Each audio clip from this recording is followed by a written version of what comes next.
you to another episode of Stories of the Supernatural. Wherever you find us, whether it's a video or podcast on your favorite platform, please like and subscribe to us so that you can get notification of when a new show is released. You can also find us on major social media platforms. If you go to MiamiGhostChronicles.com, you can find links to the videos or MP3 files, which you can download and enjoy without commercial interruptions. If you're into classic horror, ghost, and adventure stories, I narrate Nightshade Diary, and you can find links at nightshadediary.com.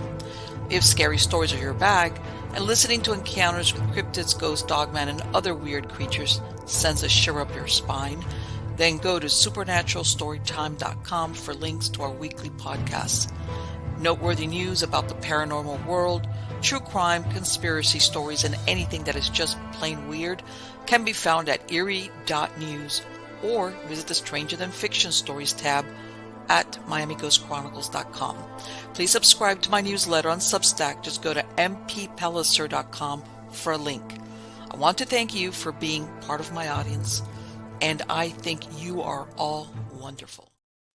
How's everybody doing? Good? I'm good. Everything is good. Here in starting to feel the temperatures here in North Florida.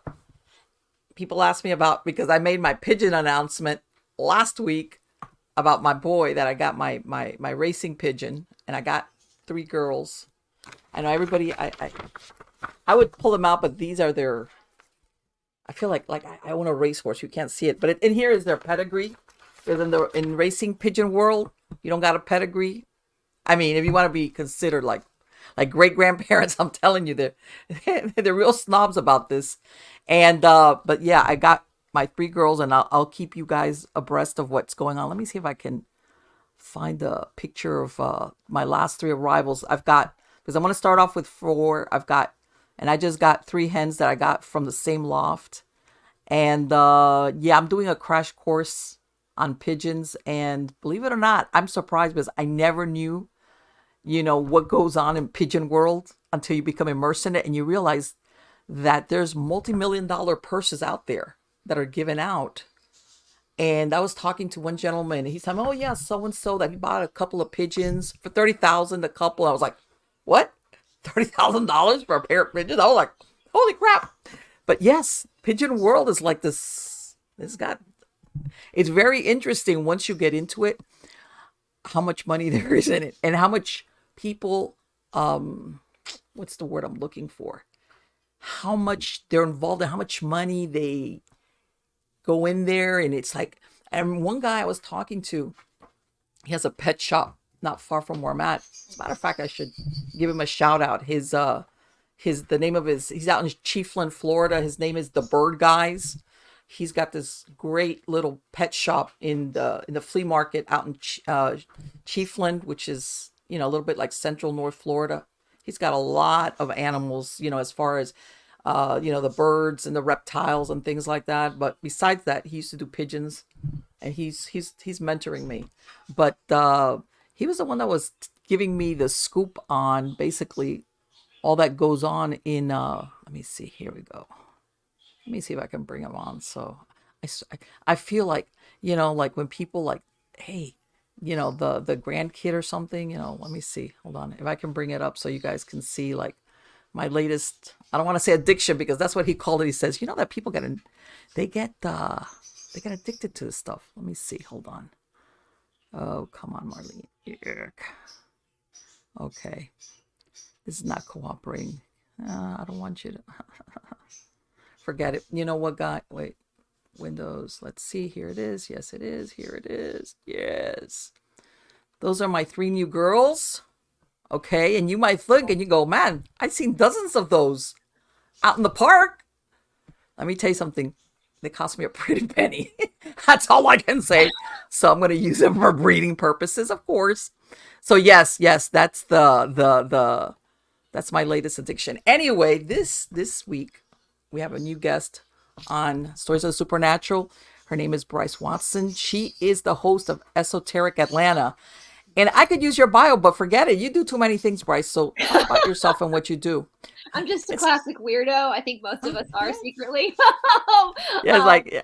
Yes. It's So weird little heart, just like mine. Yeah. I love it. I feel like when we were locked down, that allowed a lot of us, when we had nothing else Yes. to do but go down these weird rabbit holes. And I've said on my channel, growing up in the deep south, I kind of started that with my channel. Like, the deep south is known for its like fundamentalism, Bible Belt, but there's also a side of the deep south that is very eccentric. When you look at Midnight in the Garden of Good and Evil, in the book and the movie, they start off talking about the guy who walks the ghost dog. And I'm like, Yes. that's normal. That's what, you guys don't do that in other parts of the world. Like, that's normal. We would go to church on Sunday, but my mama was the first person to tell me a ghost story. Everything's haunted. It's hot and humid, just like in Florida. So I think that Yes. adds to it. There's voodoo and hoodoo everywhere. So this eccentric side. And I thought, you know what? When lockdown happened, I was like, I've always loved I'm sensitive to the paranormal. I've always loved the folklore, the legends. I'm very aware of what's going on in the world as far as the grand awakening. We'll say we're all in. And I just started looking into all these old folklore and legends in the South, and looking deeper at them to see where the deeper story lies. Because I don't, nothing, things don't come from nothing. Like, there's Of always course not. a story. And so, I start, we've talked about the werewolf of Georgia, we talked about all these, and then of course that drove me into other topics and meeting other people. And I know you wanted to talk, and I love this, about the goings on of the Son of Sam case. And Right. We were before we rolled, folks. We were discussing. Okay, if we talk about everything we want to talk about, we'll have like a 5 hour show. So, and yes, go ahead, Brice, because there's a lot in that book that Terry Maury wrote about the ultimate evil. But there's one in particular. Yes, I've got mine's in my truck on the dashboard because I yes. And other, when I need a page, I'll just photograph it with my phone, if I want to reference it. But yes, go ahead. People don't realize that that branches off into so many areas as oh, far as what he so found. many. Well, David Berkowitz, on Yes, paper, is the person who is Son of Sam. That So just to sure. get that, that's what the narrative is, that he was this serial killer that went loose in New York in 1976. And for me, I was born in 1983. So I was born after the happenings, but I grew up knowing, I knew about, just like we knew about Ted Bundy, we knew about Right, all, right, right. Yeah. but I never gave it a second thought. I always just, okay, yeah, that Berkowitz guy. And then I met my friend Doug, who, RIP, he's no longer, unfortunately, he passed away quite recently, actually. And he is an ex-Scientologist. And he had this whole series a series on his channel, which I believe is still up on YouTube. It's called Dazed But Not It, Confused. Doug Kramer, you can just type his name in. And he had this whole series, Being Raised in a Secret Society. He had 2 seasons, and he broke down like all these different elements of being raised in Scientology. And then he got to what he called the Summer of Psyops, which was, he talked about Charles Manson and David Berkowitz. And the first time I watched that, I was like, oh my God. Oh my God. Like, this is a cover up. This is not, there's so much to this story. And that's the first time I had heard of Maury Terry and all. And Maury Terry is no longer alive either. right. And why would they cover this up? Like, if there was a group of people doing these heinous violent, well, first of all, let's back up a little bit. David Berkowitz, if you look at all of his victims, his Yes. behavior does not match that of any other serial killer. Right. There was and of course, once there was a few hid the description from different witnesses many Different times did not people, look anything like him. nothing like him, nothing. So from the beginning, there was this, and you read different accounts from different Right. people, that some people, and listen, we know that, I think from a very grounded perspective, I just want to say that I am fully aware that there are police officers who work for New York City or any other police agencies across the nation or in other countries, who have good intention and want to do the right things. I totally understand that sometimes there are blocks with Yes. the higher ups. Sure. I get that. And I do, from what I understand, know that there were some cops that were like, this is not, this isn't the guy. But they felt like they had their guy. A lot of these people that were involved in the arrest back in 1976 were up for re-election. And there was so much pressure from the public at Yeah. that time. In New York City, what at that time was, it was like it wasn't the West, it was the Wild Wild East. It was Yes. a lot of crime. I know that the first victim they thought they put her to the side for a little while because they thought she was a mistaken identity mafia hit, because the mafia kind of ruled New York at that time. And she was Yes. a young girl, two young girls actually in a car that were coming back from a nightclub. And so what would an 18-year-old, so obviously, oh, this was a mistaken identity. Why else? Because usually with serial killers, we see a level of like stalking a little bit. They usually have some sort of like intimacy with their victim, not necessarily in the sexual way, but like they get some sort of personal. Yeah, there's some connection that maybe they only have it in their head, but Exactly. But these were just random people. These were random people, that it was females with brown hair. Around that time, people in New York were going around, and women, and cutting their hair, dyeing it different colors, because yes. there was a specific, but it was different walks of life. It was different. In one case, there was a man that they think he survived. That they thought they mistaken him for a female because his hair. Yeah, was because back then men were wearing their hair longer. This is the 70s. Yeah. So from what I understand, Carl Denaro is his name, and from what Yes. I understand, he has been very vocal about the fact. I don't want to say he believes it was just David Berkowitz or not, but he's been very interested in Maury Terry. He worked with Maury Terry for a little while, so in a lot of way, like the math wasn't mathing, right there. It just did not make sense, and so Maury Terry, and God bless Maury Terry, because he put back in the day when he was putting his research together almost immediately after the crimes happened, he didn't have the internet. He didn't have. Let me tell you that. And when you read that book, you realize at the beginning, he really didn't think it was going to go where it did. He was just thinking it was a crime story. Right. He was a reporter. From some crazy guy, and that was it. Yeah. And he knew that he had covered some of the MLK riots in New York. And he knew that the media at that point, which is very telling, that the media has the propensity to spin stories in a way that aren't always factual, which I thought was super interesting that he. Right. Or what they say, omission of the truth. We'll just not talk about that. We'll just not talk about it because we don't want people to know, which that's not supposed to be journalism. And I respect Maury Terry for being like, hold the brakes. Like the public, he was also a citizen of the area. So there was personal concern. And, who wants to discover that there's a satanic cult working in your backyard? Like, no, you could tell he himself had a lot of doubts when he started putting all these pieces together. He himself was like, what?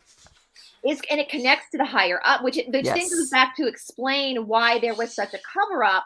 And again, I don't even know, like, I want to give some of the police officers the benefit of the doubt. Maybe they just got swept up. Yeah, we got our guy. They didn't realize. And even to this day, from what I understand, it's hard to get like information. It's hard to like get them to open this back up again. I actually, and I know this might sound bad, and I through my research into this case, I actually have a lot of empathy for David Berkowitz. Like, I know he participated in some of it, but I think he was under like mind control. I think that he had found his way into a cult, a family, and he's the scapegoat. He was the fall guy. And I wanted, when I started looking into my friend Doug's information, obviously he got a lot of. I'm gonna show real quick. Brice, this is the sketch that they look at all these different people. Here's David Berkowitz. Come on. I know. There was like a blonde. There was one could have potentially been a female. Yes. With ballistics on how the bullet here. I think it was Carl the guy. I believe it was the ballistics of the bullet that hit his head. And it's crazy they can figure this stuff out. It came from either a very weak man or a woman. The way that it was so.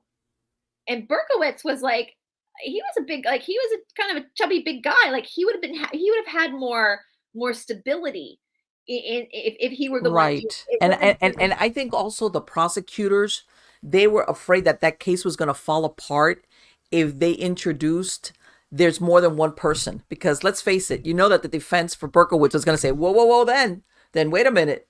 There's My guy didn't do it. right? Reasonable So doubt. I think everybody there, from the police, the mayor, whoever, like all the head honchos, were like, that's Dark Man, the only one. Yeah, right. Well, and I actually through this got connected with my friend. His name is Rocker Mike. He's up in New York. And Yes, he I saw that great interview you did with him. he's great. He has a whole Son of Sam Chronicles, and he's he's really good at really, because he's from New York. And sometimes I feel like when we're looking at the logistics of the Berkowitz situation, we'll say, it's easy to look at a map of all the where all the victims were. Yes. Think, oh, okay, we could see how, but like I know in Atlanta, Georgia, because I know that there's no way that right now I could get to I live in Midtown, that I could get to downtown Atlanta in less than 30 minutes, even though it's only a mile away. Mm-hmm. I know that because I'm a native to this area. Right. I know there's traffic, there's one-way streets. It's just not possible. Most cities are that way. So when you look at the map as someone who's not native to New York, you think, oh yeah, he could have, that it wasn't possible. It's not physically possible for him to have gotten to all these locations. So, and hearing Rocker Mike, these New Yorkers talk about this, and they know all the back streets. They know, just like I know in Atlanta, and to be able to try to figure out how this could have happened in the timings that it happened and where Berkowitz was, it again, the math's not mathing. It's not making sense. But from someone not from New York, it might look like it makes sense. But to understand the city in that sense, and so and Rocker Mike actually gave me this Dead Names. Right. Which goes into, it's about the Necronomicon, but it goes into the Son of Sam murders in 1976, because this book is following the occult group of New York at that time, because at that time, that's around the time they were translating the Necronomicon, this stolen old book, and it's a fascinating read.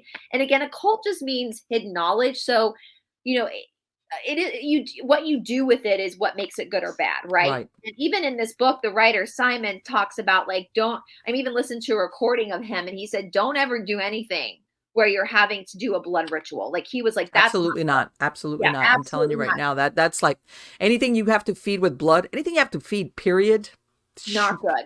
Yeah. Not good. And he talks about, which I appreciate that. And he talks about in this book, Simon, that there were other people that wanted, because he's very knowledgeable in esoteric and occult stuff. And there would be all these people trying to get him to come over and help them summon demons. And he was like, I'm not doing that. Like, I'm not messing with that. And so I wanted to give some respect to this guy for being you have to put governors on yours. When you're going to get into the world of magic and occultism, there is a good path and there is a bad path. And you have to pick which one. And you're right. And when we look back, I'm a huge student of the law of one. The law of one says it very simply. In this polarity with darkness and light, the darkness can't create anything. Only the light can create. So what the darkness does is it steals from the light and it inverts it, or it tries to mimic it. That's why the darkness requires blood rituals, because it can't create. And that really, when I was first started studying the law of one, I was like, that explains it all. And what's really interesting, and I think what a lot of people, even back then, was when Mortari gets into that book, he's talking about even a bi-coastal group. Oh, yes.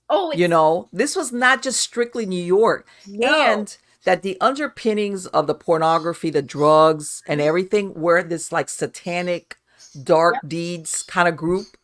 That, in other words, because a lot of people think of crime just strictly crime, but he's saying these people were motivated, that what basically brought them together was that they all had this very dark ritual belief system. Whether you want to call it Satanism, I don't know, or whatever you want to call it. Whatever, it's darkness, and it's the thing about Lucifer, Satan, the dark, whatever you want to call that, right? The devil, whatever the devil will give you stuff. But it comes at a cost. You constantly have to feed it. Whereas the light gives you stuff for free. The light, right? There's no. And what's really interesting is that a lot of the people that Berkowitz hung out with around that time, they all died horrific deaths. Yeah, and there's some questions as to whether Yes. they were natural death, you know. So Yes. listen, there's no loyalty amongst thieves, Oh, right? Like no, they no. turn on each other they'll use each other and turn on each other. And Yes. you know, the devil will give you quick power, quick fame, but it always comes at a cost. It always Yes. comes at a cost. And I personally, like, I rescue dogs in India. Like, I could never see an animal's life be taken, much less a human. Like, I could Oh my God. never. That it must have It's been like, I can't, and that's what Berkowitz found out. So I'm not Berkowitz, Maury Terry found out. And this book goes into it as well. These different covens in New York, and you follow the layers up. Like even in the Son of Sand case, it gets tied into potentially a producer, a Hollywood producer, yes. and one of the guys at Studio 54, the mysterious deaths that they went through, and that again the pornography and that type of human, we'll say carpooling, because I know the T word is not a good word Mm-hmm. for YouTube, but you guys know what we're talking about.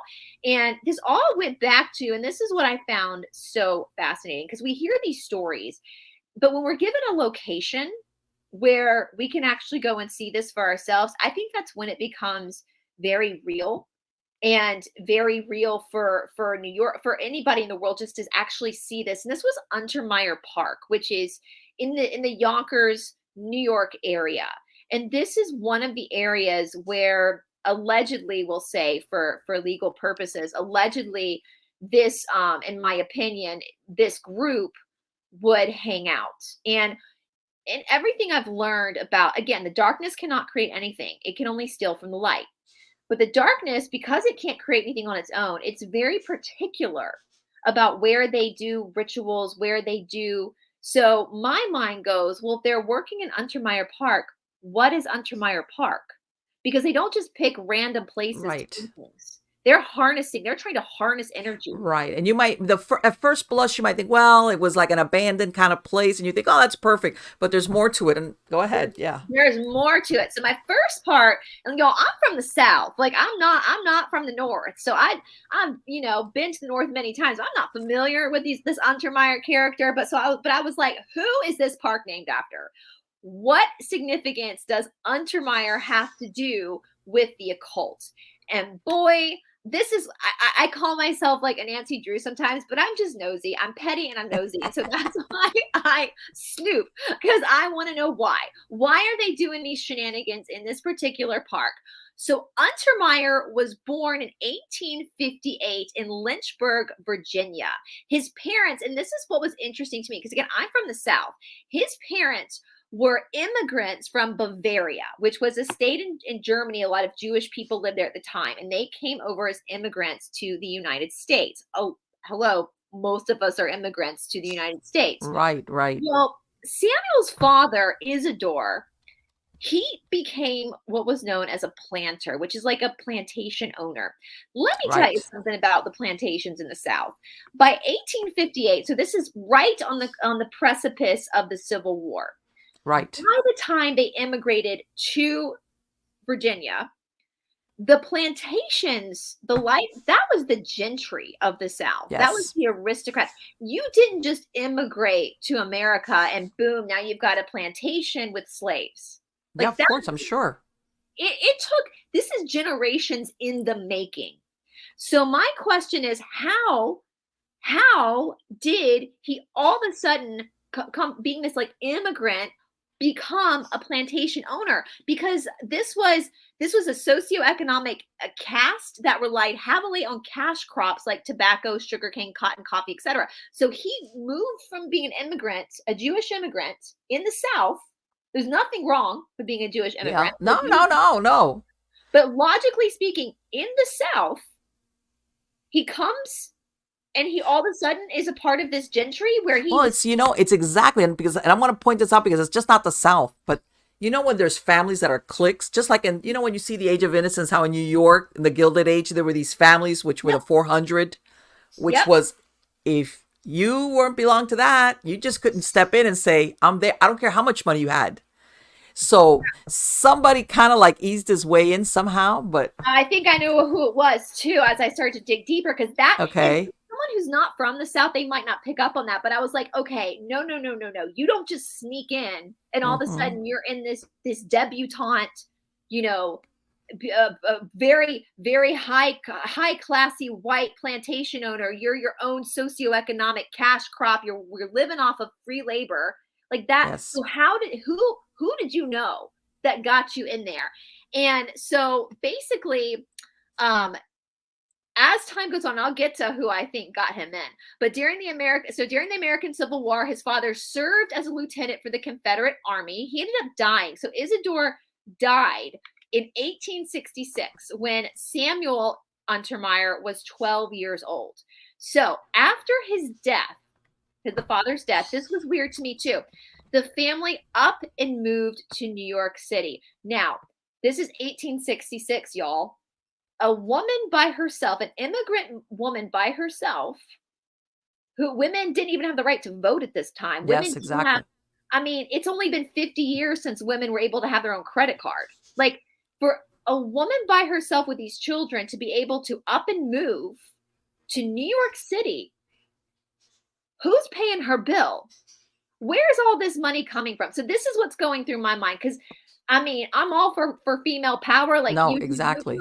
But this doesn't make this, it's not adding up to me for this time period, for 1866, a widow without her husband. So I kept digging.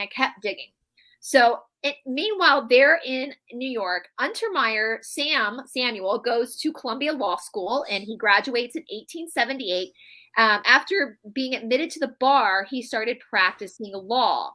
So he opened up what was going to become one of the most powerful law firms in New York City. And he opens it with his little brother, Maurice, a guy named Lewis Marshall, and his cousin, Guggenheimer. Imagine that. He was tied to the Guggenheimers? Guggenheimers. And I'm imagining it's through his mother's line. Okay, there you go. That's what I'm thinking, because Untermeyer is his last name. Yes. So Randolph Guggenheimer. So they had the Guggenheimer, Untermeyer, and Marshall law firm for 45 years. And they were like they weren't mafia, but when I think about how people describe it, it's like you didn't want to go up against this. I was going to say, those are my attorneys. I was like, forget it. We'll settle whatever. I'm done.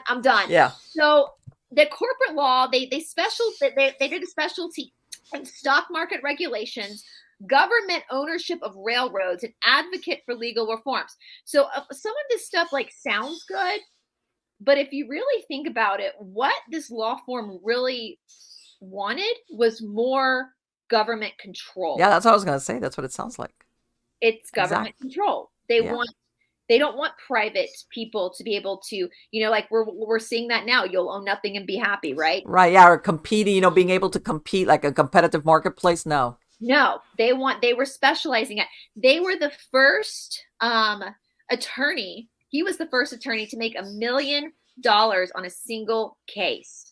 That speaks volumes back then.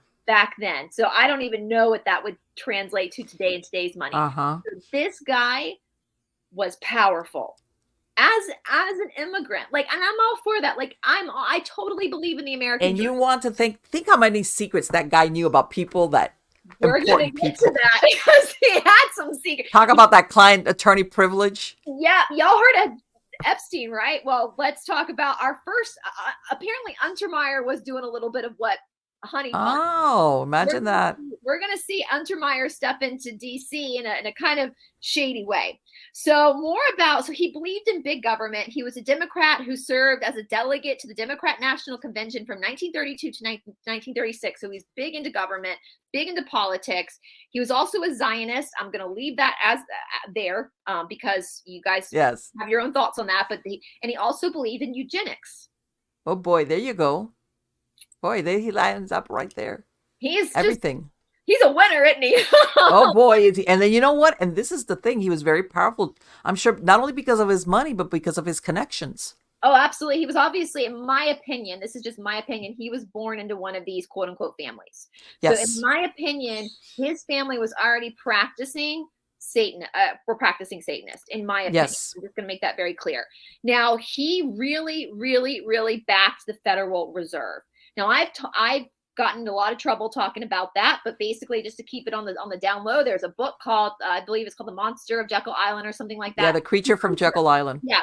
Jekyll Island's an island off of the coast of Georgia where all these big families in New York, the big ones, Rockefellers, Morgans, those guys, they would get in their boats and come down they would fly south for the winter, basically. Right. When the winter months were harsh in New England and New York, they'd get in their boats and come to Georgia.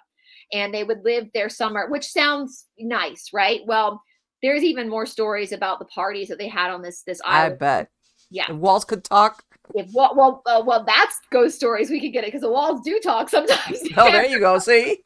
Yeah. Jekyll Island is public now. They do have a resort. I don't much like Jekyll Island. I always felt weird on it.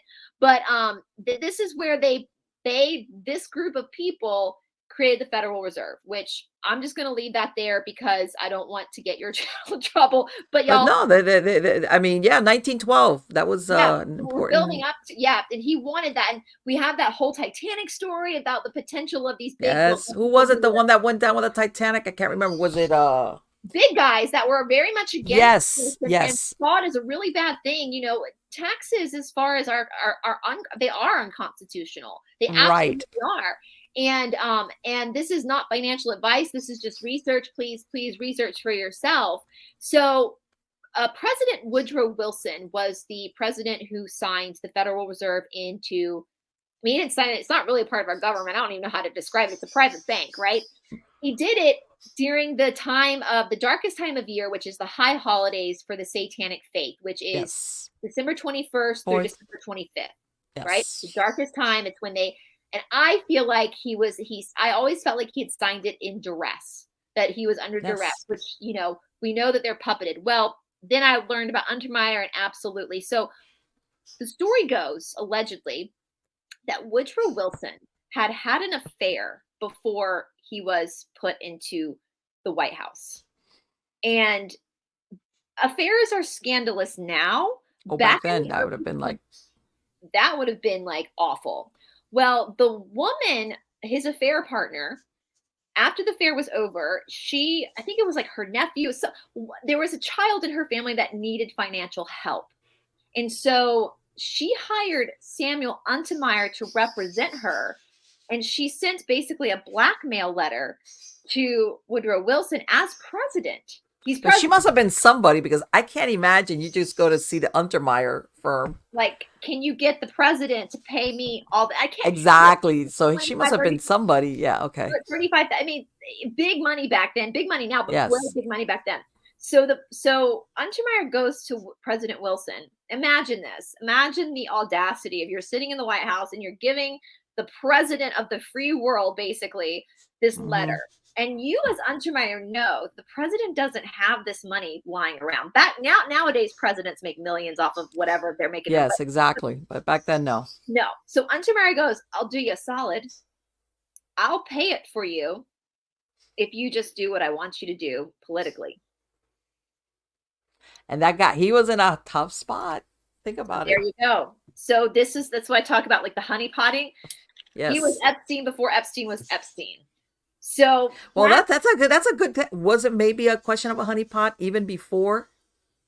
I mean, or did he just take advantage of a good situation? This woman came to him, and he was that conniving to be like, I don't actually need the money, because he didn't need the money, right? But I need the power.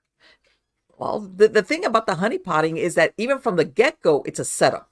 Yeah. Oh, absolutely. It's a setup. So who knows, maybe if she was introduced to him and facilitated, and it's like, we'll let that stew for about a couple of years.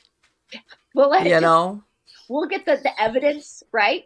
Yeah. So I thought that was super. So that's how a lot of the, for us today in 2024, we're living the effects of Untermeyer.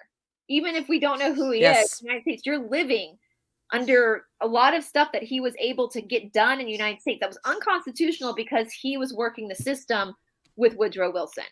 So, and I was shocked. I'd never, because I've studied Wilson, I've studied the Federal Reserve, all that stuff, but I never run across this story. And I was like, oh my God, Samuel Untermeyer should be studied by everyone, because he literally is the puppet master. Right. That power behind the throne kind of thing. Yeah.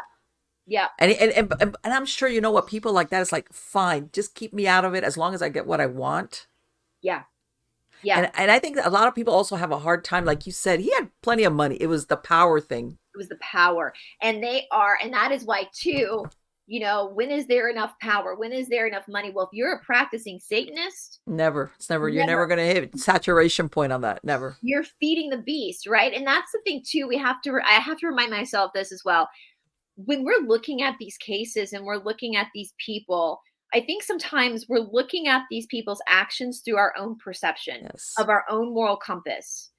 For me, I don't need that much money. I don't need to be a billionaire. I don't want all Exactly. that power. I have a hard time managing my dog on a leash. Like I have no business trying to like control. I don't want Yeah. to control other people.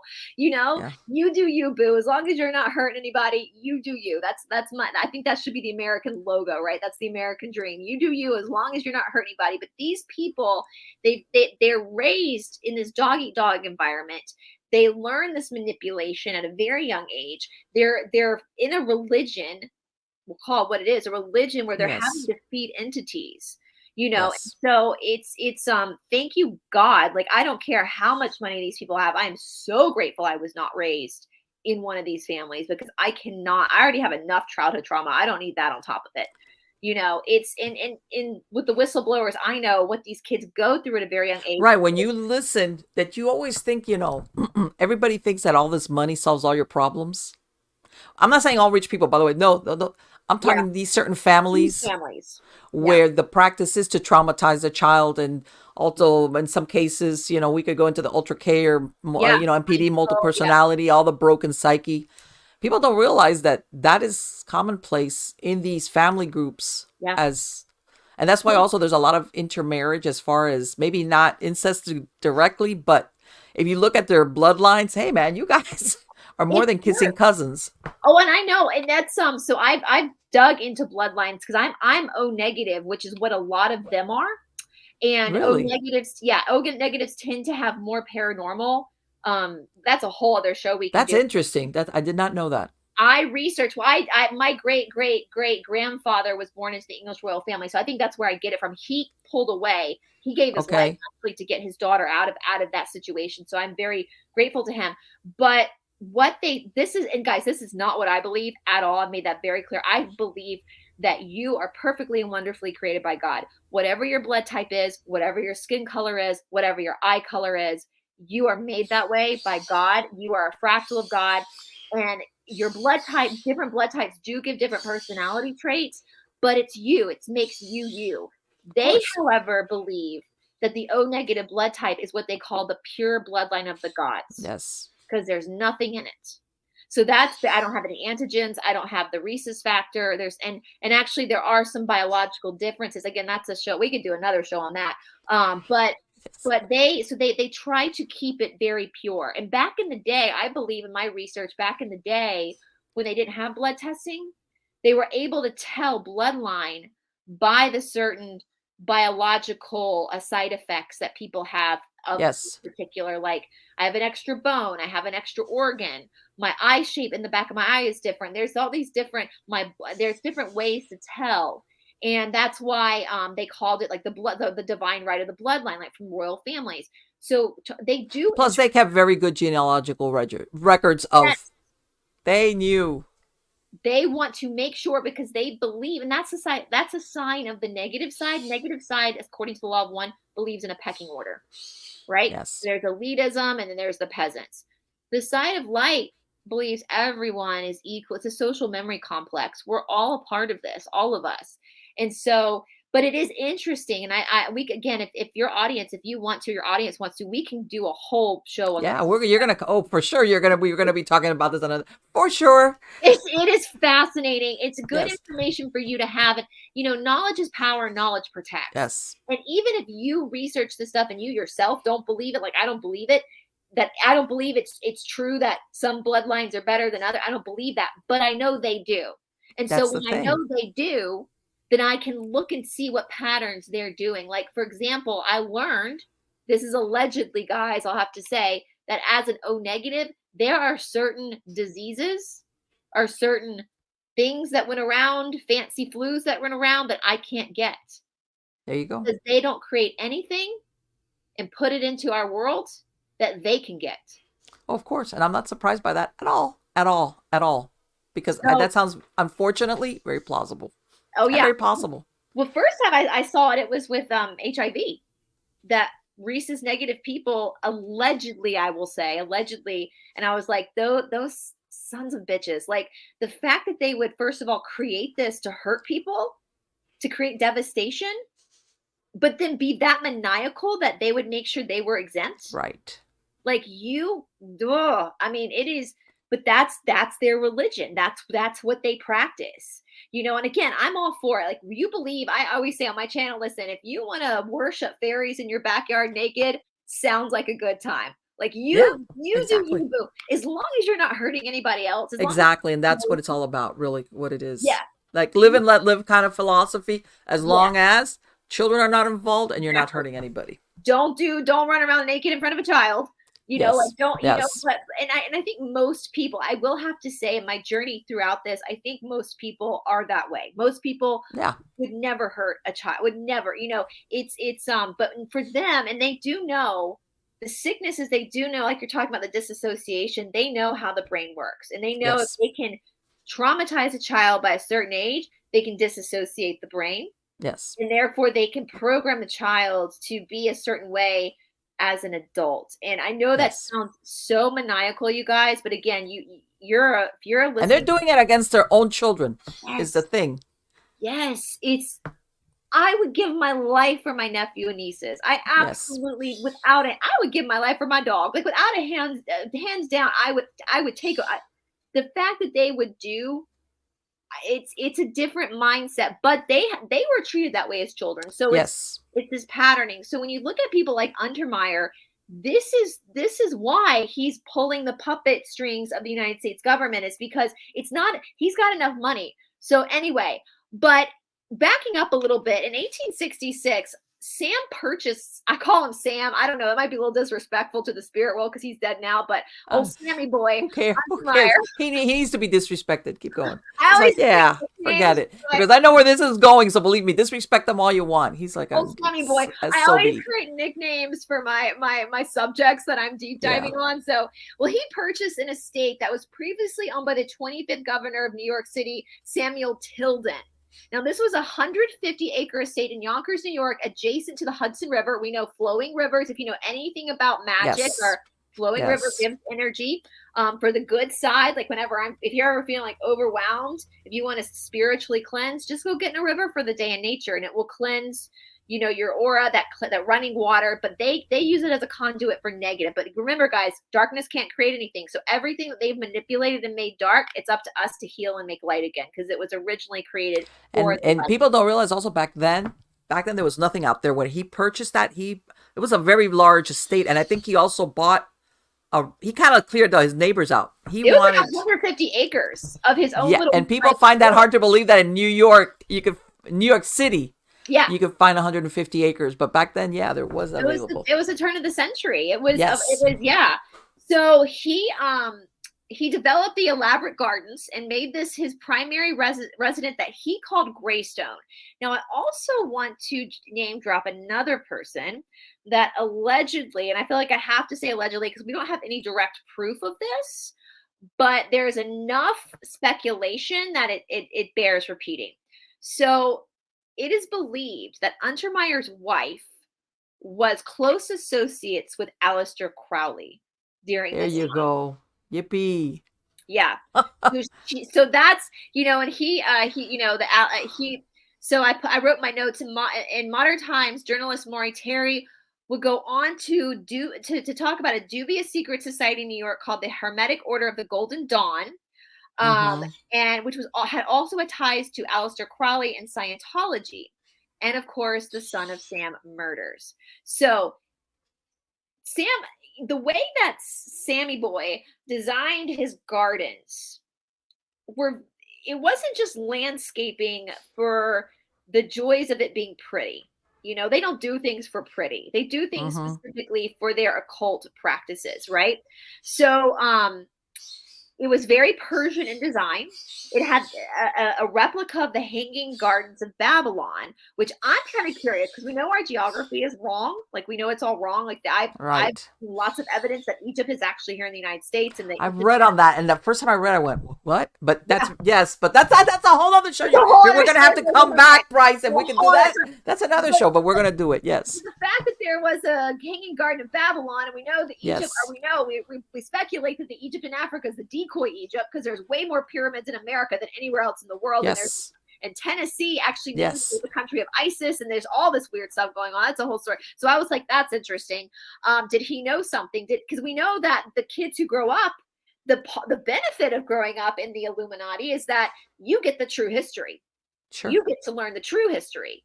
And then you get to laugh at everybody else when they've been brainwashed to learn the false history. Yes. So he had sculptures of winged lions, Roman pillars that were 2,000 years old, multiple altars all around the gardens.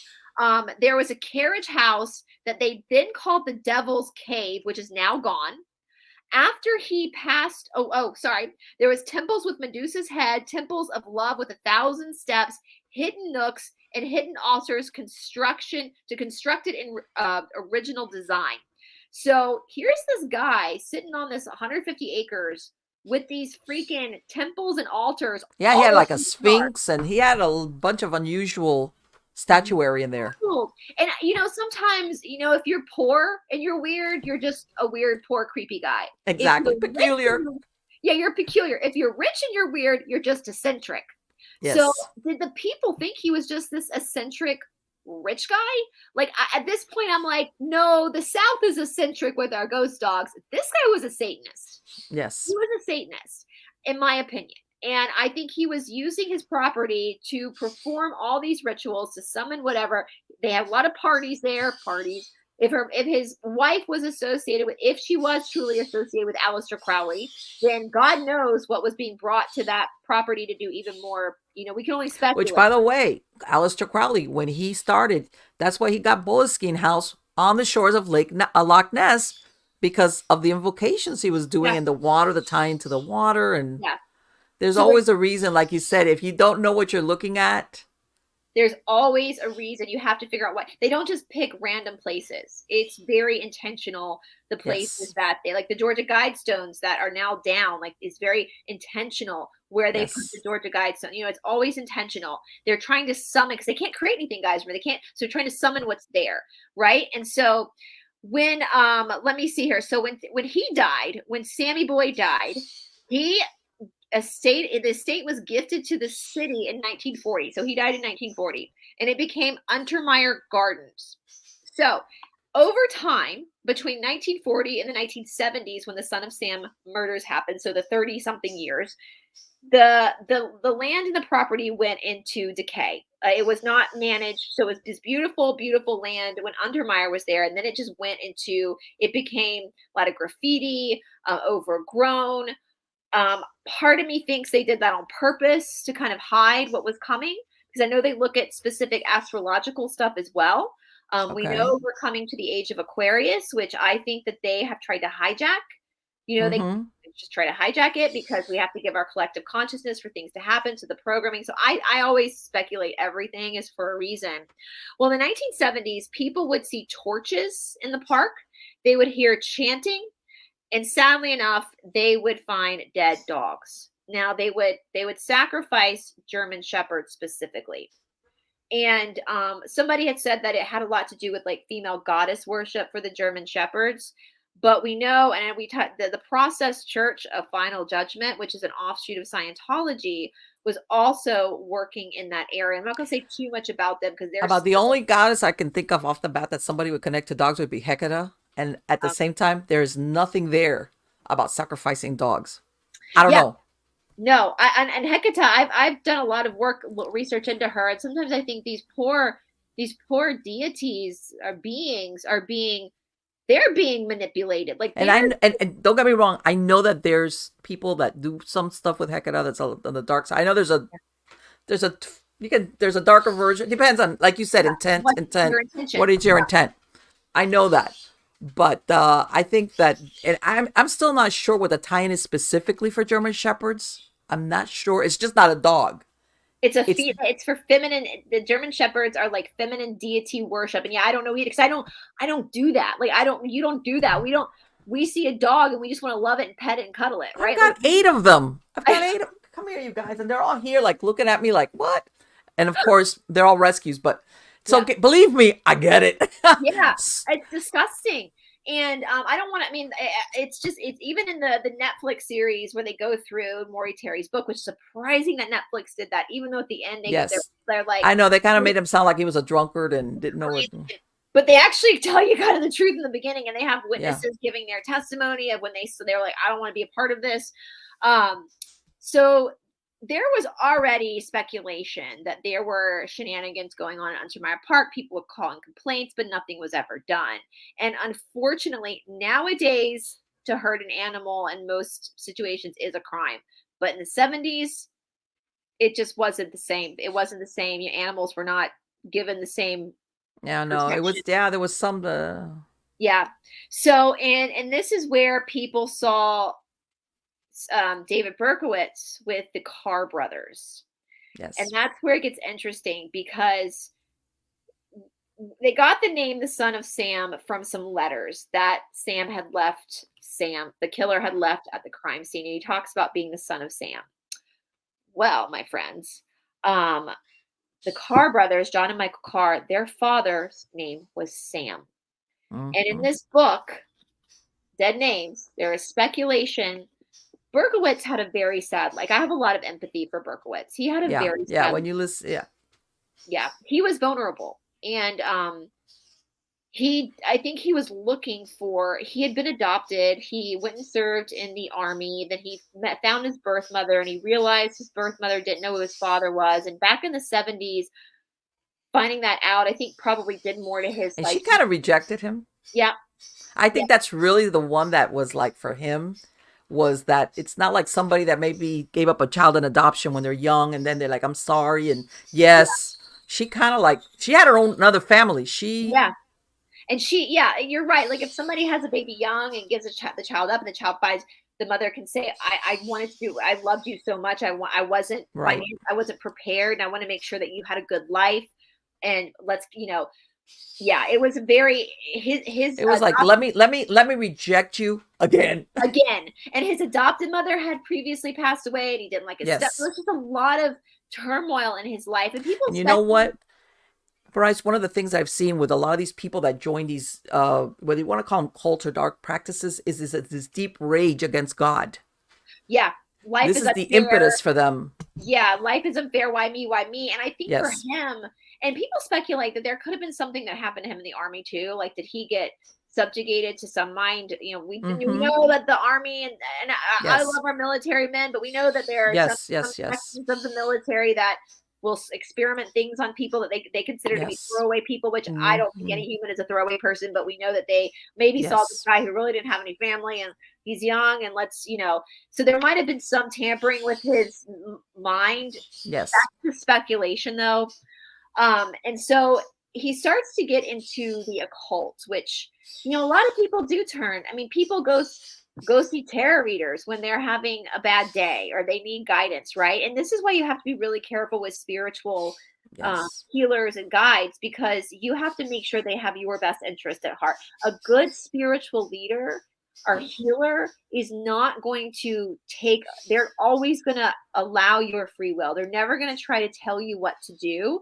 They're going to tell you what they see in the cards, and then you make the decision, or try to heal you where you are now with your wounds, and then let you live your best life. Like, they're not. So I think he must have fallen into a crowd, and that's the thing with black magic, right? I just said, the devil will give you things pretty instant. Yeah, the beginning, everybody is your friend, and it's all wonderful.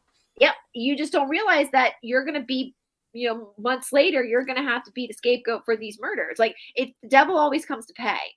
And so there are a few shops in New York at the time. The Magic Child Shop. My friend Rocker Mike knows a lot more about these shops, where allegedly he was hanging out with the Carr brothers. And Rocker Mike also shared with me, again, this is something only a New Yorker would really know. Like, the fact that Berkowitz moved to Yonkers was very strange for his job. So it's speculation that he moved there to be closer to the cars. And where the cars lived, they were in walking distance to Untermeyer Park. And there's lots of stuff in this letter about allegedly about the father Sam Carr doing specific things to his children that you also see in these cults. Yes. Now, John Carr, the brother, his picture matches a lot of the eyewitness sketches. Mm-hmm. And I even watched somebody talk about when people give sketches to the police, and very rarely are they wrong. Like very rarely. Usually they're pretty close, because if you're being, if you think about a time in your life where something really traumatic happened, either good or bad, because something really good can also have it's your memory stays fresh with it. It like I can remember clothes I wore when I was 4 when something happened, like everything just kind of. So when a witness to a crime gives a sketch, they have that face in their head. That face is probably gonna be in their head forever. And so this guy was saying, like, very rarely, if at all, are eyewitness testimonies wrong. And the fact that not only were the police saying that it was obvious there were different people doing this because of the eyewitness testimonies. But the police not only were saying, oh, one person was wrong, they were saying that all the witnesses were wrong. That's impossible. That is impossible. And then you would look at pictures of John Carr, and John Carr would match some of the. And the thing is that they think that maybe they even convinced him to take the fall, thinking you're going to do that crazy story about the dog and the demon. Yes. They're going to put you in an insane asylum. You're not going to go to prison. Don't worry. We'll get you out. We'll get you out. Exactly. We're your family now. We're your support. And if you're that desperate, you're going to, we know Berkowitz was at least there for some of the killings. Yeah. There's different speculation as to why they did this. Some people believe it was just to cause chaos, because when there's chaos, there's loosh, which is that lower vibration that the demons can feed off. I also think there probably was something else to the spilled blood that we. Yes, I believe that probably was one of the big. Yeah, the spilling, and it probably. I mean, I don't even think we know the half of it as just regular people. We're finding what we can. And especially since most of these victims were young people, like, that breaks my heart. A lot of these victims were like young girls, like 18, 19 years old. It's the time of disco, especially the first 2 victims, they were coming home from the discotheque. Like, they were probably sitting, it was like 1 o'clock in the morning. They're probably sitting in that car gossiping about some so super innocent, like super excited about their future. They're at 18, you're still a kid. Yes, and exactly. To have like we know that in this group they like taking the innocent because that's the pure energy, right? So I think there's more. And I'm going to tell you, this is what I think, and to the point of what you're making. If you think about it, and you'll see it maybe with some killers, well, they'll go after soft targets, prostitutes, drug addicts. No, that's not what they wanted. They wanted the victim that you just described. With the family, with the mourning, with the sorrow, the pain. Yes, there you go. It's that ripple effect of agony that you spread out from that one incident. Yeah. And then, of course, that Maury Terry points out in his book that with all the publishing they did around these murders, basically they terrorized the city. Oh, absolutely. Yeah. By extension. People were, like I said, people were changing their hair color. Women, Rocker Mike talks about his mom. He was a little kid at that time, but his mom changed her hair because women were terrified, and I would say too, this is the 70s. And I know that men, especially fathers of these daughters, I think men want to protect their children, want to protect their wives. And when you can't, because you don't know who you're protecting them from, there was one case where a girl was walking home from school and he just walked up and she put her textbook up and he shot her through the textbook. She's walking home from school. She was holding her textbooks. Like, But that's what I'm saying. That's for lack of, how you always hear about these virgin sacrifices. This is about as close as they could get to it. Yeah. Oh, absolutely. And the pureness, the innocence, the hope of the future. You know what? It's just disgusting. So yeah, that's. Let me see here. So Maury Terry was the person who brought up Untermeyer Park. And again, in this book, they do reference it. So it was like in this book, Simon, who wrote it, it's a fake name. Hmm. basically refers in this book that everybody in the occult scene in New York knew that this was part of the process church of final judgment, that they were sacrificing German shepherds. And as we were saying, allegedly, we'll say, they have Yes. an animal rescue operation out in Utah nowadays. And Right allegedly, now. in my Right opinion, now. Which, that's by the way, they've gotten, let me stress this, millions of dollars a year in in money. Okay, they people. renamed a canyon out there. And you know what That's it is? And if you tell people this is a place for abused animal, everybody goes, oh my God, okay.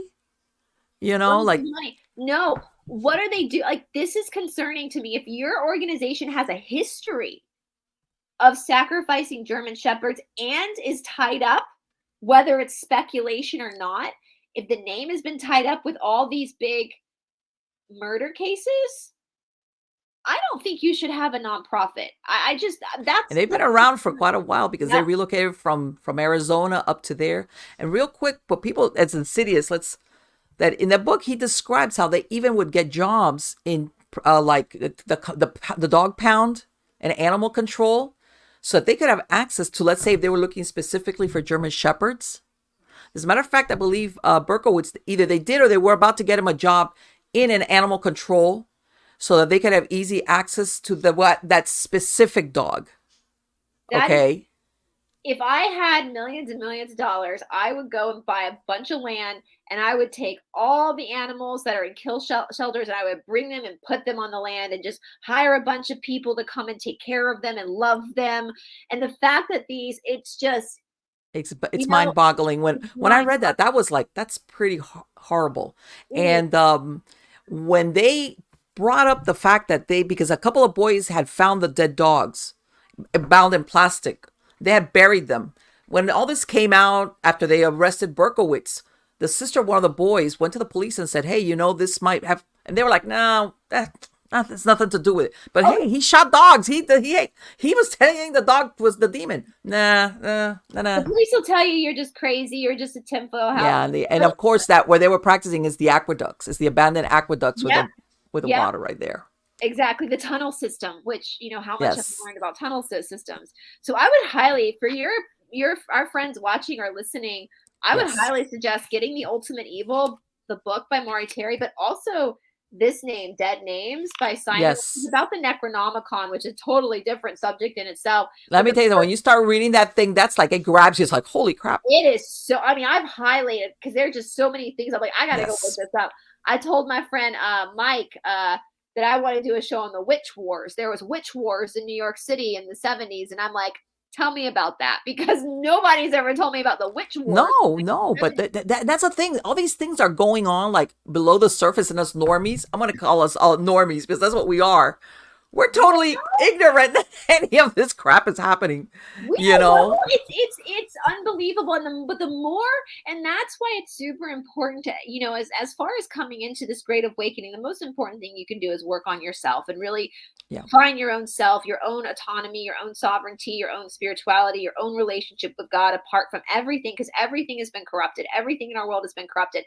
And I also want to say too, I get this a lot, if we were to throw away everything that this group has corrupted, we would have nothing left. And so we need to be the side of loving, mercy, and grace, and healing the land, and because it was all created by the light anyway. And Yes. so, but the best thing you can do, as my favorite channeling board, the Cassiopeians, they always remind you, knowledge is power, knowledge protects, and knowledge is infinite. Just get yourself, be knowledgeable. If something feels weird, because these groups are still out there doing their shenanigans. Oh no, yeah, I know. Now it's like, and this is the thing, Brice. But people don't now. People are becoming, I want to say, like, like black pilled. Is that the word for it? Yeah, not red pill, yeah, because they get depressed about it. I mean, look at what happened with P. Diddy and No, that's another one. It's like, Pat and Williams. come on, let's. Allegedly, if anything, how long do you think everybody around it, just like, Oh, I think he what was. was I going think he was like a on? Berkowitz. I think he's, because there's no loyalty among things. I think they threw him out. They'll Right. throw Something people is like, who got mad at you? Yeah, they need to give us something because too many people are waking up. Too many people are aware. Right, Too many right. people are questioning why Oprah Winfrey is still out doing her thing when she's It's been. like Weinstein. Like Weinstein Yeah, is like, man, who you must have really crunched somebody's toes big time. yeah, and that's the thing, right? Like, look at all these people, like P Diddy, Weinstein, like how powerful and untouchable they seem to be. Yes. But with this group, there's no loyalty amongst thieves. The devil always comes to collect his dues.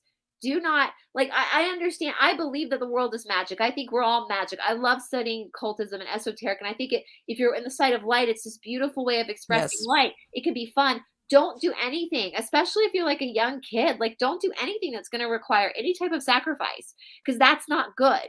The light will No, never no. ask you to do that. The light will never ask you to do Let me that. tell you something. I was born and raised in Miami. You talk about there's a lot of religious there that Yeah. involves animal sacrifice. That you go to the cemetery and it's like, oh, a dead. You know, you go to crossroads. I have found backpacks full of dismembered chickens. Yeah. Oh yeah. That's yeah.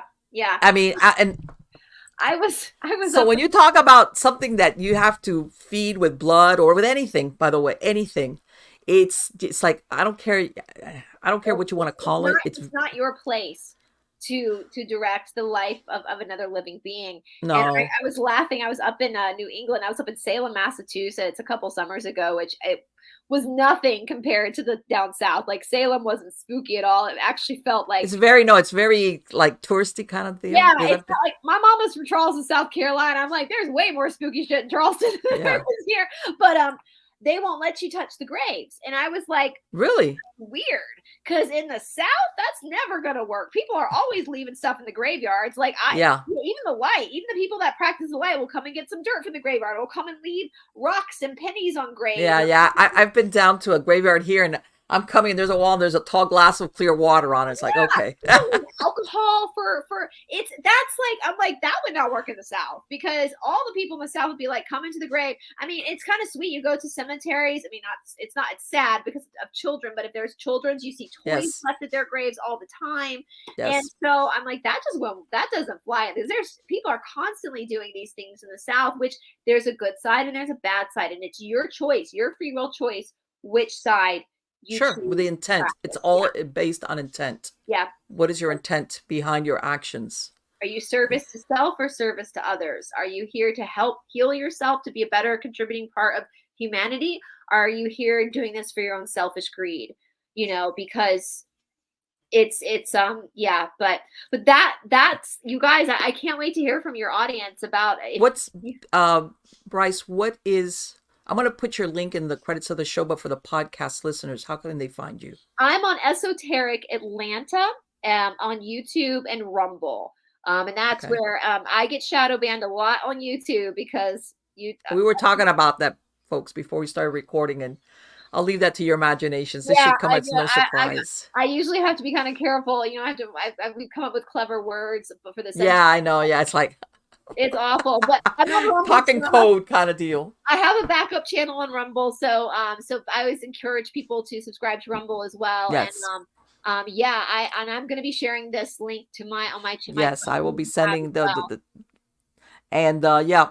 And I know you got something to do, but later on we got to talk because you know that around the time of that there was women, the Dart Man was going on, and they almost think it was the same people that were doing the Son of Sam killings, that they were shooting darts at women. Put you in touch with Rocker Mike too, because yes. Oh, and I forgot, I'm also on Gnostic TV under the Esoteric Yes. Explorer series. I'm on Gnostic TV as well. And I was telling you that just to give you guys a little teaser, I am planning on a show with the Process Church, but because the Process Church is still active, yes, I've been warned. So we're going to be doing that on Gnostic TV where there's a little bit more protection. So that's coming. I'm planning that show with a friend who's also researching it as well. So let me tell you something that's got to be so interesting because as we know that has a long history in and of itself. It's spooky, like they are a spooky group. So anyway, yes. allegedly, right? Allegedly. See why? For entertainment purposes only. There you go. So Well, thank you. Brice, it was wonderful to speak to you. We're going to talk again because we got a lot to talk about. Yeah, absolutely. Absolutely. And I cannot wait. I cannot wait. So take care, darling. So Bye-bye. Isn't that interesting? She's great. She's got to come back. Me and my pigeon stuff. Yeah. Yeah. I've been looking so forward to interviewing her because I've been watching her videos and everything, and it's like, oh my God, and usually I don't even, as a matter of fact, right now I've got the TV. Sometimes the multitask where I'm researching and I'm watching something, and when I watch her stuff, it is so absorbing that I wait till I'm in bed watching TV in bed, so I could just, because if I watch it here, I'll stop doing what I'm supposed to be doing on my computer because I'm like, oh my God, that. So usually when I look at her stuff, I get notified. I'm a follower. I'm subscribed to her channel. It's like, this is, I know for sure, regardless of whatever the subject matter is, that it's going to be totally absorbing. And it's like one of these things that, wow. And there's some other stuff like from other channels that I'm running in and I'll go to the kitchen and I'll get something to drink and then I'll come back and it's like, oh, okay, I didn't miss anything. I can catch up exactly where I left off. But not with her. Her subject matter is super, super interesting. And you hear stuff that you're like, incredible. And you know what? I think that's what we need. We how's this? I know that the black-pilled euphemism, if you want to call it that, I don't see it as a black pilling because I'm a believer that I'd rather know the truth, good, bad, ugly, rather than being I mean it's easier on the mind, and I think in the last few years we've kind of been like hit with a 2x4 over the head when it comes to truth. What this is all going on, what? But at some point you've got to say, you know what, not everything is bad, but there's a lot of stuff that that when certain events or history, and I'm a big one for the history thing because I've spoken about it before, where I think a lot of stuff with history has been, what's the word I'm looking for, massaged, and that's, to put it kindly, to either deviate from what actually happened or to omit certain portions. And it's like, wait a minute, history is history. Even if it's ugly history, you have to deal with it. It is what it is. And hopefully if it's ugly history, you learn from it. Or if not, it is what it is. That's where the signs of the time. I mean, you look at, like the other day I was doing I wrote an article. What was it about? How the executing somebody by crucifixion predated, when we think of crucifixion as the time of Jesus and, the Roman occupation and all that. The Assyrians, all of these, they were doing crucifixions. This didn't start, and the Egyptians, as a matter of fact, I believe the originators of crucifixions were the Egyptians. But anyway, at one point, when Spartacus had that slave uprising, the Romans crucified 6,000 men along this road as punishment and to show others, of course, if you're a slave, you better not revolt. Okay. And I guess my point is that human life,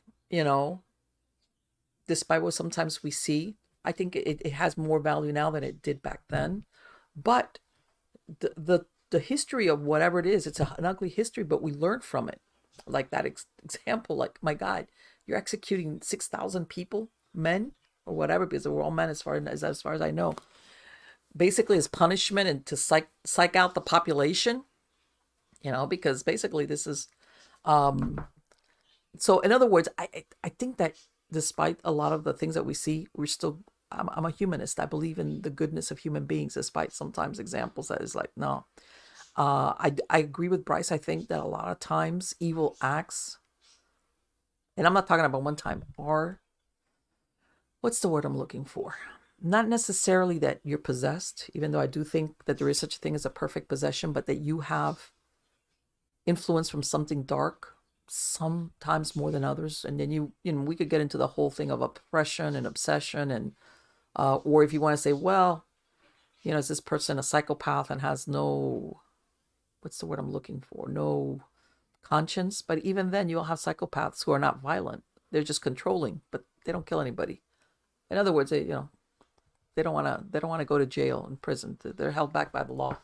But honestly, I do think that there is a dark current, and part of the effects of that dark current throughout, especially now as humans have become more literate. When I say humans, I mean the local population, 17th century, because at one point, literacy was basically if you were well born, if you had teachers. So if you didn't have money, if you were, you were illiterate. So as we went into the 17th century and everything, and the general population started becoming more literate, and whether it was with a penny novel, all those things, that there was, how can I say, there was an effort to disguise the actual history of what was going on, as far as the accurateness, or no, we're gonna, that's when they say, when you win a war, the spoils go to the winner. Well, what goes to the winner also is we'll write the history of this event the way we want.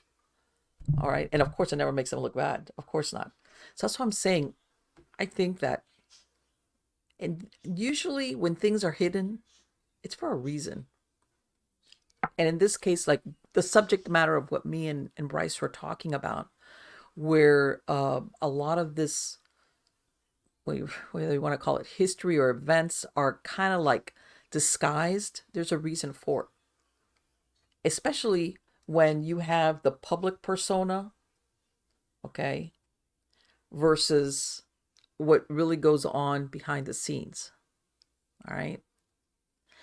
And even when we were talking about how Untermeyer basically, for lack of a better word, put the president of the United States in his back pocket by lending him money so that it wouldn't come out that he had an affair. Even now, that would have been disastrous for presidency. Remember Clinton, Monica Lewinsky, and that was bad. That was the 90s. Now, can you imagine 100 years before? That was, talk about what a disgrace that would have been. So in other words, it's like when he offered the president back then, I'm going to get you out of your pickle by giving you money. He knew perfectly well that this president wasn't going to say no, because then you'll have power over me, and I'll be forced to maybe make political decisions on what you want.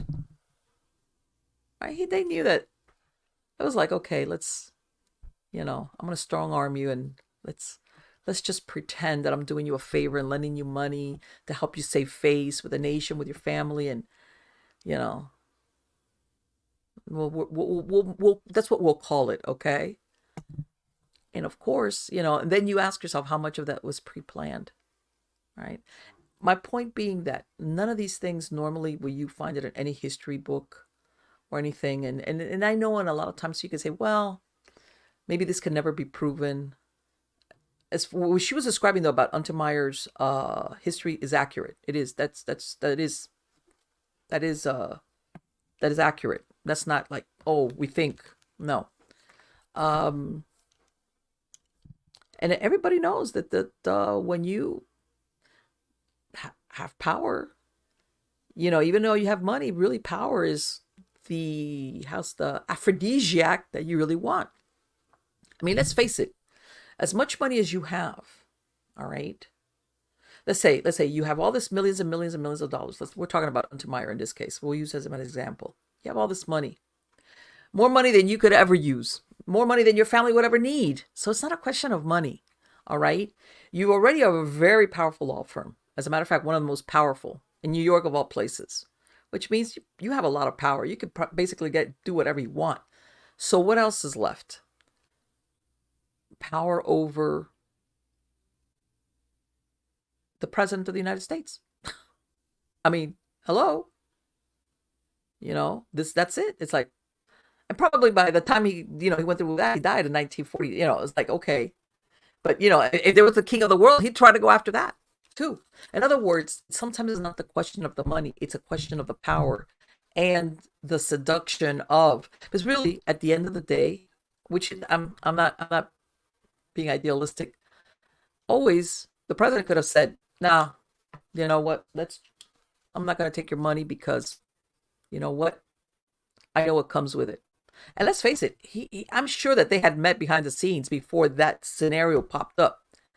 He knew of Untermeyer if he hadn't met him before personally. I'm not sure, but wasn't. So he probably knew who this man was, or maybe what his dealings were, or what reputation he had. Um, so honestly, at the end of the day, everybody does have free choice. He could have said, "Okay, let it come out. We'll let that come out. All right, so be it." But let's talk realistically. This man was not about to lose his presidency, and basically not only disgrace himself but disgrace his family, because back in those times this would have overshadowed not only him but his family. It would have been a catastrophe, and his kid, everything. It would have, that shit flows downward kind of deal. All right. So, and when she pointed out that even those actions that were taken over 100 years ago, the repercussions, we in the modern times are still feeling it. All right, because of certain acts, certain things that were done that were in that actual law, or things that were like okayed.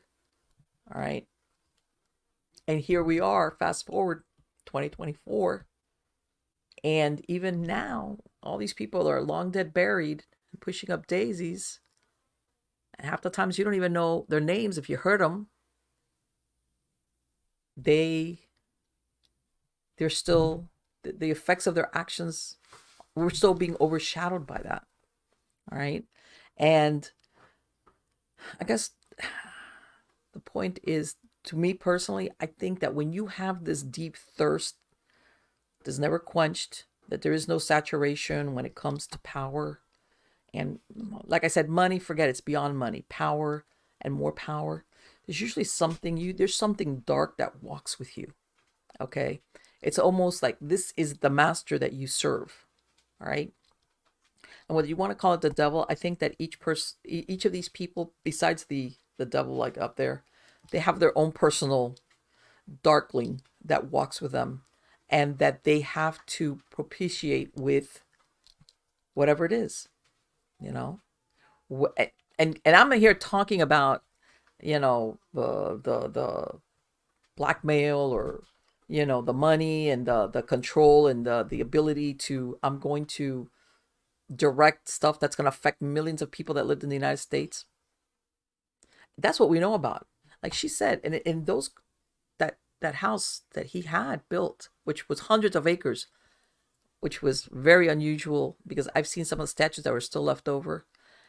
You could have done anything on those acres and acres. Nobody was going to know. You could have had any type of ceremony out there. There was nobody that's going to remember. No cameras, hundreds of acres. Who's going to see what? No drones, your guest, whoever. Think of, let's go Hollywood here. Think of Eyes Wide Shut, where all these people show up at this chateau and they've got their masks on, but hey, everybody keeps each other's secret because they're all dirty. Same thing here, and in that case, of course, the character played by Tom Cruise, he gets an entree because he's trying to help out one of the guys who's got girlfriend problems. But it's the same thing. Everybody keeps each other's secrets. Your servants stay out there, and they're like, I'm not saying shit. I don't know nothing. I want to keep my job.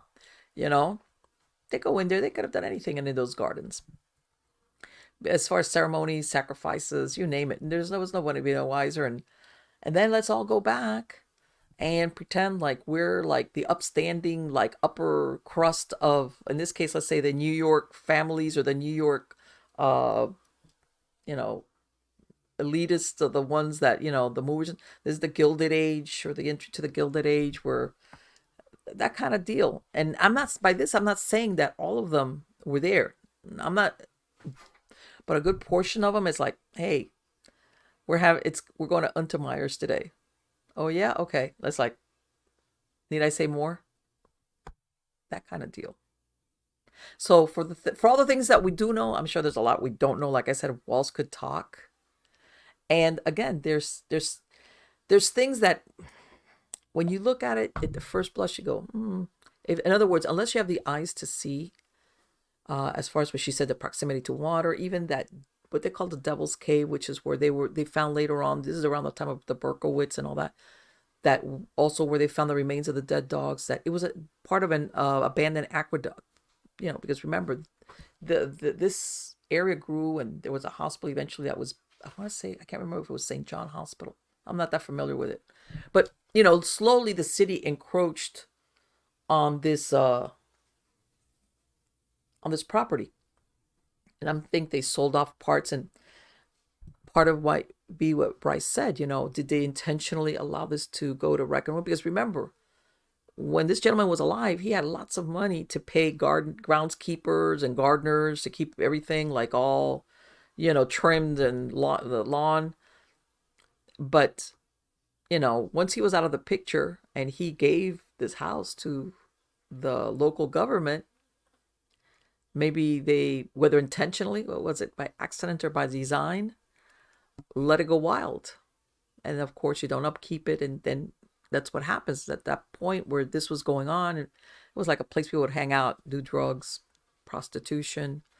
And in this case, they had that little aqueduct cave, whatever, that where they found some graffiti and stuff that was occult symbolism. All right. That they were saying this is where part of these ceremonies or where they gathered.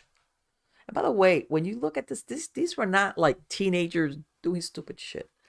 These were already full-grown men and women. And as a matter of fact, one of the people that they considered that was among the suspects, even though, of course, Perkowitz was the only one, was a woman. A woman with a hat on, like one of those like Scully cap kind of deals. And let me tell you something. And when you read, which by the way, I do recommend, it's a big, thick book, and you could tell this man, Maury Terry, put a lot of years of research into it. Basically, the most what's the word I'm looking for? The most vicious or cold-hearted was that woman. All right, as far as who was directing, and I'm not kidding. Most of the people around Berkowitz ended up, I believe, one committed suicide, another one died in a horrible car crash, like really. Like that, almost like, if I remember correctly, almost like an accident. Like, was it suicide where the guy killed himself in the car wreck? One of those deals. And Son of Sam was Son of Sam, the car father, or Sam Untermeyer who is the Sam in Son of Sam. There's a lot of, and it's almost mind-boggling because it was thing that's like, man, what is there, symbolism or some hidden truth or some message behind everything? Brice is absolutely right. There is a method to the madness of the symbology, whether it's certain statues or locations or dates or names. In other words, that unless you have eyes to see it, to recognize it, you don't get it. You don't get it. But when you're in the inn or you know what you're looking at, you realize, okay, this did not happen then, just by sheer chance, on that date or at that location or to those people. Or the place where this house was erected, or that park, or that whatever. That was, yeah, you think it's just, it could have been anything. No. Usually there is some type of thread. And because in anybody that has studied ritualism, especially occult, this is certain dates. How's this? If you're going to do an invocation or some type of spell work or ritual, whatever you want to call it, or ceremony, the timing on it is really important. The timing on it is really, really important. In other words, it's not like, oh, well, today, no, today's not the right day. No, today we're going to do it. The timing on it, sometimes even to the time of the day, if it's a certain date, is important. I mean, is in exactly that. All right. So, but most people don't recognize it because, like I was telling Brice, us normies, we're like, we don't live life that way. I mean, the most people do is, I'll read my zodiac. If you're it, and even then, it's like, or like we were talking about it being Mercury retrograde, but beyond that, that's all it is. But there's for people that are trying to work maybe dark rituals, dark magic with a K at the end. If you want things to work the way you want them, or what your intent, what you want it to like do, you plan that out the right way, including in this case what we were talking about. I wouldn't be surprised, and I'm going to bring Brice back so we could talk about the tunnels and a lot. I mean, there's a lot. Believe me, there's a lot to unpack. This is just a small. If you ever have a chance, and if you haven't, get that book from The Ultimate Evil from Mortari. Let me tell you, I started reading it on record, and it's a big thick book, and I still have it. I have it on the dashboard, and it's one of those things that it just keeps going and going, and you're like, and let me tell you something. Whether you agree with his findings or not, you realize this man, because that's one thing, he poured a lot of effort into his research and providing why he came up with that idea and how he came up with that idea. And what I said, when he started in on this investigation, which of course this was right before, this is before Berkowitz was arrested. This is when the son of Sam, these murders, he was a reporter. He didn't go into this thinking, oh, I'm gonna, it would evolve into like a 10-year research project or something like that. He thought he was just reporting on these series of murders. Like she said that at the beginning, they really didn't think of it as like what we know now as serial killers or serial killings, or the perpetrator was one person, or like later on it became that, hey, but wear a blonde wig because he seems to be targeting dark-haired women. All right.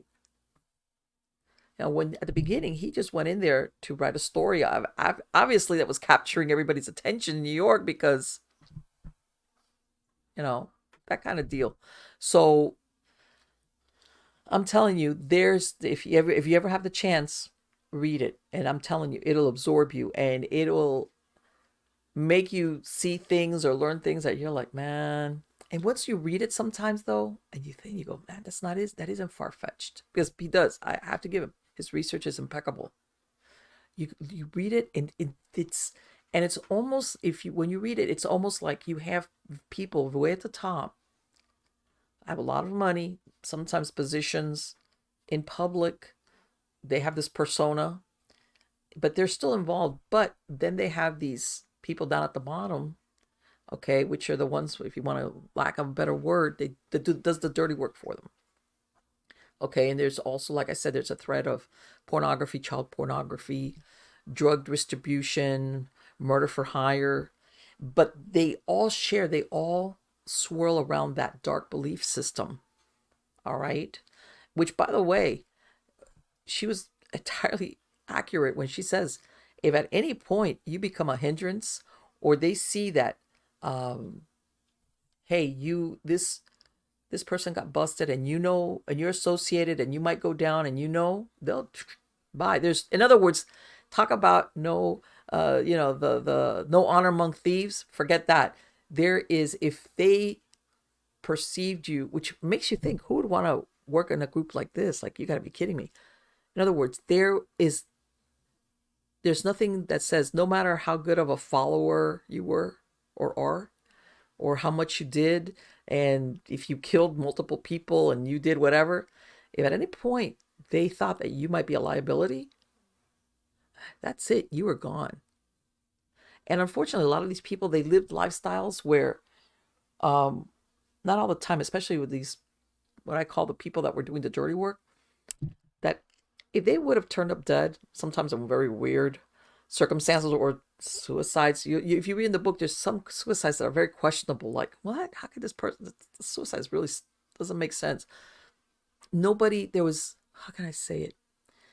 There was nobody, like, whether it's a family member or anybody, that pushes the police department to say, man, that doesn't right. No, you need to investigate this more. It was just like brushed under the rug. Like, okay, oh, too bad. Oh, he killed himself. Oh, well, that kind of thing, And yeah, and you'll see that there's like a bi-coastal element to it.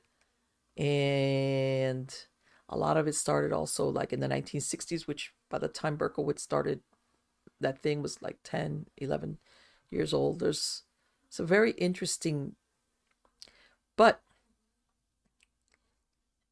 the ultimate point is that a lot of these groups have gone underground, deep underground. They've learned how to disguise themselves, and a lot of the activity is still going on. And I'm not gonna say more because I want to wait till I do the next show with Brice, and we're gonna go there. Did you see what she said about where you have to find her to go to Gnostic TV to see that special she's going to do on the Process Church? There's good reason why she's going to do it that way. So I urge you, like I said, you can find her on YouTube on Esoteric Atlanta, but I will have a link to her show. And by the way, let me show you real quick here something that I mentioned as far as, let me see, having to do with the that there was very similar incidents around the time of the Son of Sam thing going on. Okay, here we go. All right. And this has to do with, this is up on Stranger Than Fiction Stories. All right. Having to do with, Westchester County was where a lot of these things were going on. And there was these incidents, okay, where there's a reference to this guy that they called Dartman. They called him Dartman.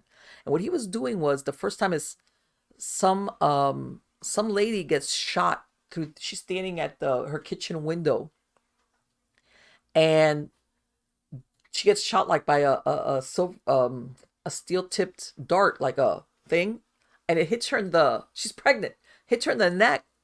Her husband runs outside, there's nobody there. Okay, he ended up wounding 22 women with his air gun, and he was firing pencil with metal tipped darts that are about 1 inch long. Okay, talk about weird. Now all of this happened like in the span of 2 weeks, and later on, which is part of this thing about that I think the police departments didn't want to get too wild on this, because they had David Berkowitz, and that was like, that's it, he's the one and he's the only thing. And that people were asking, hey, after his, all these attacks stopped, kind of deal. And Dartman was going on, and then when the Son of Sam case broke in August of 77, okay, then everybody forgot about Dartman, okay? Or they used to call him the Westchester Dark Sniper, all right? And some people did ask, hey, by any chance, could he be that? Is there any connection? But of course, maybe I see it from the prosecutions. It's like, we don't want to muddy the water. This was the one guy, and who cares if he shot some darts at women, which, by the way, could have been lethal. They weren't, but could have been lethal. We've got the guy who's been shooting people when they're parked in their cars. Okay. Even now, there's still speculation that, was it, if not David Berkowitz, was it the same group of people? All right. And that it all kind of happened also in that same, how can I say, that same area of Yonkers. And then Maury Terry, while he's investigating the Son of Sam case, because then you're thinking, well, what does a guy with a dart, an air dart thing have to do with shooting people? And when he's investigating, he finds a reference to Dartman as a 15th century symbol for death. And during his research, he found that the symbols and occult clues would be left at scenes that were most difficult to recognize for what they were. And he found that there's a painting dating from 1561, this is medieval times, painting Death and the Miser by Hieronymus Bosch. And he's depicting the deathbeds. You remember, these are around the times that, because of the plague and other things like that, there was a lot of picture reference to death, in which death creeps into the room holding a long, thin dart. not the scythe, people are used to seeing for the Grim Reaper. And then there's another thing, another painting, same time period more or less, called the Dance of Death. Same thing. The death is holding a short pointy item, like very much like the metal tip darts. All right. So again, you might think, well, boy, you're reaching there, Marlene. But I don't think so. I really don't think.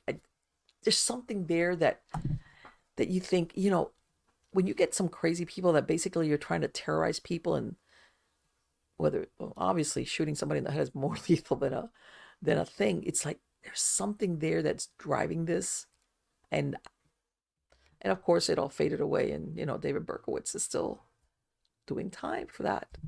And a lot of times they believe that one of the things he stated was that even when he went to prison, he kind of expressed like, I'm not, because Terry tried to interview him several times, and in other words, he was pushing this theory like, hey, there's more than this one guy involved in this. I'm not saying he didn't do it. I'm just saying there's more people involved in this.